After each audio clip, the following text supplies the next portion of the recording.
Begin by thanking the organizers. I know it took quite a lot of effort to bring us all together, and it's a great achievement, and as Mazen and Haidar mentioned and Lubna mentioned yesterday, you also provided a great opportunity for us to meet, and we are very grateful to you for this opportunity to meet you and to meet each other.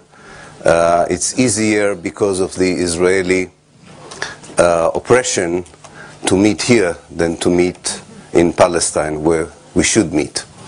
And hopefully one day we all be there without the need to go to frozen hills of Stuttgart to create a joint life. And I think that's the gist of the Zionist story, that it doesn't allow people to lead normal life and to be normal friends, that they need to go through all that hardship in order to fulfill a very elementary human impulse to live together. We live in very bizarre times. On the one hand, we could not have wished as activists for a better Israeli government. I think that this particular government makes any sophisticated analysis of what Zionism in Israel is all about quite redundant. It's very easy to expose not only the Israeli policies but also the racist ideology behind them. On the other hand, Israel is the most successful economy in the West in the last 3 years. It has done much better than Germany, much better than most of the economic powers of the West. Its banking system is very stable.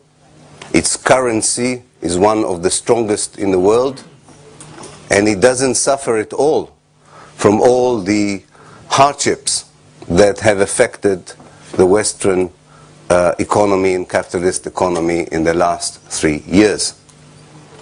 The result is a very bewildering gap between what average and decent people in the West think about Israel and the way the Israelis, especially the Israeli Jews, think about themselves. They think that they live in a very successful society. They believe that the Arab-Israeli conflict is over, that the Palestine question has ended. Yes, you have a problem in Gaza. Yes, you have a problem with Hezbollah in Lebanon, but this is a global problem. It's not a particular Israeli problem. This is part of the so-called war against terror. We also live in bizarre times because despite, and Haidar and Mazen talked about it yesterday in very detailed way, so I don't have to repeat it, we also live in a time where particular and specific Israeli policies are severely criticized. People go and demonstrate against the massacre in Gaza. People go and demonstrate against the attack on the flotilla to Gaza.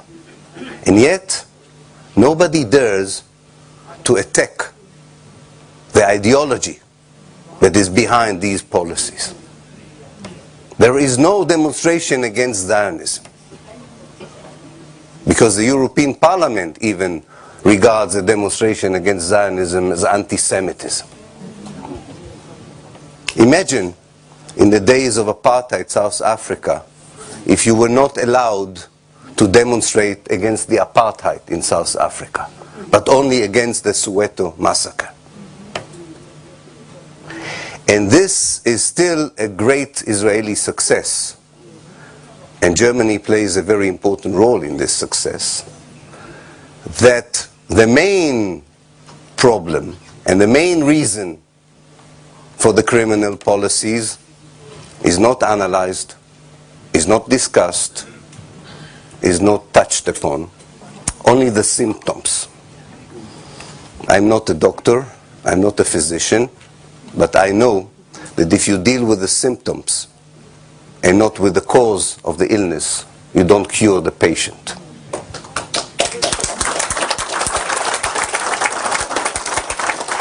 So I think that what we really need as activists, and it's easier to talk to you than I think to talk to people who know nothing about the conflict or are totally on the other side of the coin,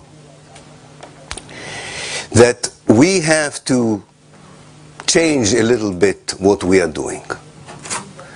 Not in terms of our very successful BDS campaign or the kind of things that we do in Germany and elsewhere in solidarity with the Palestinian people. I think this is an impressive chapter in European civil society activity, no less impressive, as was pointed out yesterday, than the chapter in the struggle against apartheid.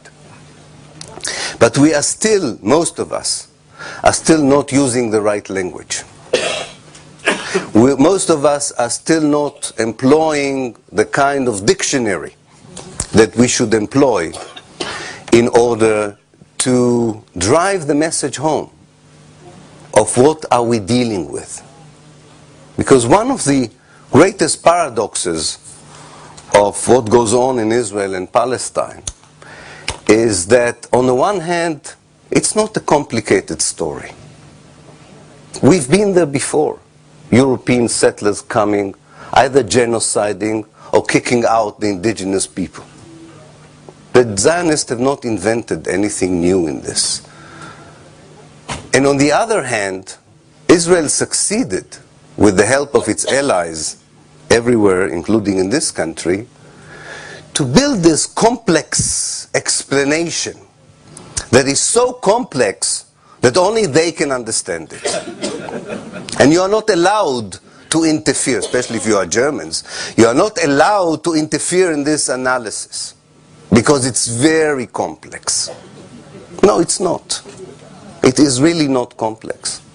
And this is why history is so important.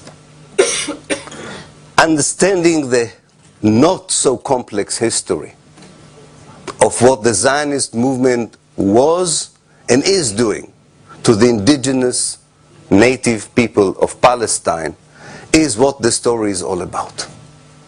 Yes, there are other stories connected to it, I agree. The fate of the Jews in Europe, the Holocaust, I don't know, the relationship between Christianity and Judaism over the last 2,000 years. But these are sidebars. These are not the main story. They belong to the story, but you don't begin this.